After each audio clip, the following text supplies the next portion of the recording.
গাড়িতে বসেই চললো বরের বরণ পর্ব। বর মানে আমার খুড়তুজারকে তার শ্বশুরবাড়ির লোকেরা বরণ ডালা দিয়ে বরণ করে নিল।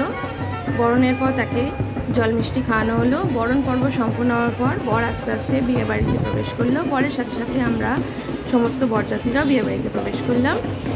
বর চলে গেল তার বিয়ের স্থানে, আর বিয়ে বাড়িতে প্রবেশ করার মুখেই দেখলাম রয়েছে স্টার্টার। তো আর দেরি না করে স্টার্টার খাওয়া দাওয়া শুরু করলাম।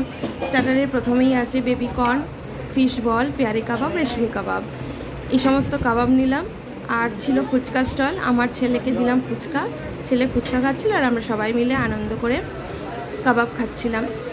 এখানে আমরা সমস্ত জায়গা ছিলাম, খুঁড়তুদের মিলিয়ে আমাকে নিয়ে 7 জা, আমি ছিলাম এই ছোট জা, আর যে নতুন বউ আসবে সে হবে আমার ছোট জা, তাকে নিয়ে হবে 8 জা।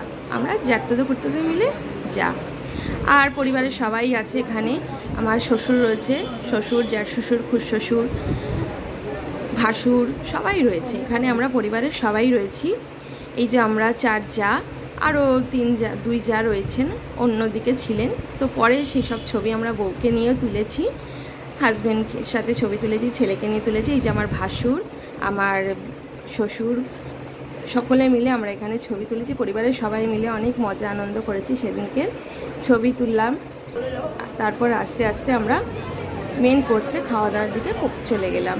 এই যে MS ক্যাটারের এই খাওয়া দাওয়া প্রথমে দিয়েছিল chana masala, naan, baby naan, plain rice, mutton, butter fry, তারপর ছিল ভেটকি পাতুরি, আর রসগোল্লা, চাটনি, পাঁপড় আর বেক সন্দেশ ছিল। সেগুলোর আমি ভিডিও করে উঠতে পারিনি, যাই হোক তার জন্য দুঃখিত। তারপর খাওয়া দাওয়ার পর্ব সম্পূর্ণ করে চলে এলাম আইসক্রিম কাউন্টারে আইসক্রিম নিতে। এই যে দেখো আইসক্রিম পান খেয়ে বাড়ি চলে এলাম। টাটা।